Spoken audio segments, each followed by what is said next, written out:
Разъяснение. Однажды на званом обеде спросили у человека, который много путешествовал: «Ты объездил много стран. Какая из них самая диковинная? Расскажи-ка нам». Человек, любивший путешествовать, сказал: «Ну, например, во время поездки в Японию я видел диковинный качан капусты.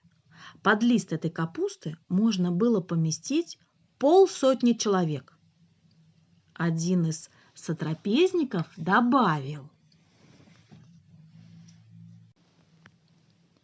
«Я тоже много ездил по свету, навидался разных диковин.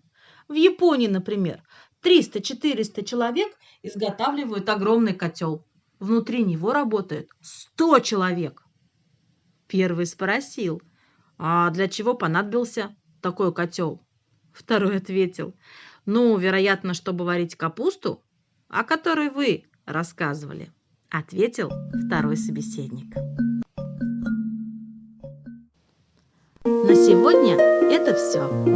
До новых встреч!